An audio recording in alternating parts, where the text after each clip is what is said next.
battle, if it's really confusing, if there's lots and lots of soldiers that need these operations, do you think doctors are going to be very precise with their measurements? No. Probably not, no. So a lot of the times you have soldiers that are given too much chloroform, and so that will kill them. And then sometimes you have soldiers who don't get enough, so what's going to happen to them? They die.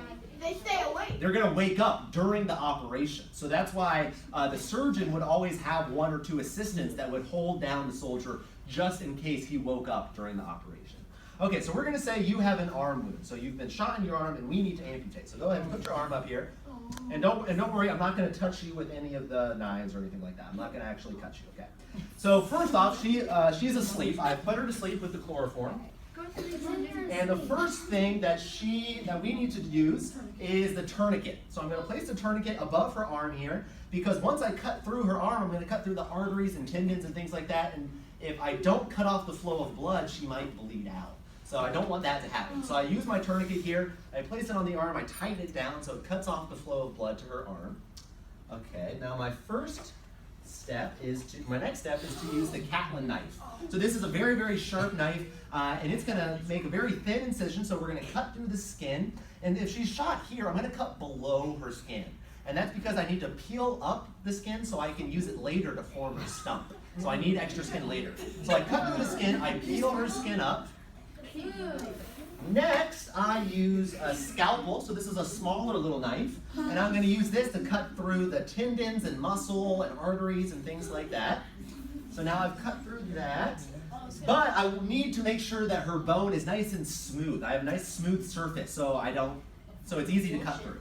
So I use a bone file. So this is basically like a nail file except for your arm bone. So I'm going to use this. I'm going to file off all the extra muscles and tendons that I didn't get off the first time. So now her bone is nice and smooth. All right, and now I'm going to use this. So this is, hey, listen up. This is the bone saw. So this is the main tool that's going to be used. And this is going to be, listen guys, listen, this is going to be very, very sharp, and it's going to cut through the bone just like butter. It's going to be really, really easy. So I'm just going to go very easy. Now her arm has fallen off. So we're almost there. So I cut through her arm fell off. But what else have I cut through? When I cut through muscles, yeah. The bone, yeah.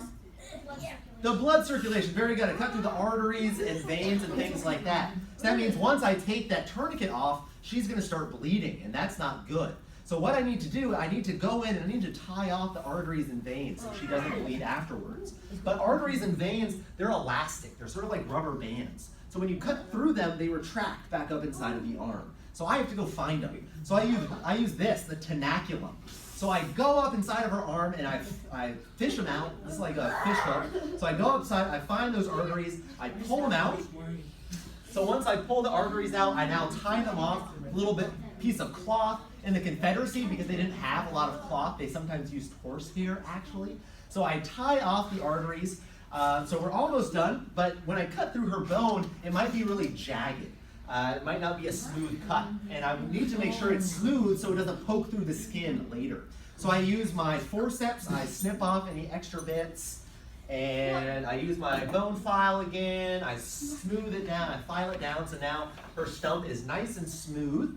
And now I just roll down the skin and I sew it up. I need to make sure to keep it nice and loose so her stump can drain, because I don't want all that bad juice and stuff like that staying inside her arm. I need it. Yeah, I mean, that's what happens. Your body oozes stuff out, and you need to make sure it's loose so all that stuff can leave your body. And we're done. So give her a round of applause. She has survived.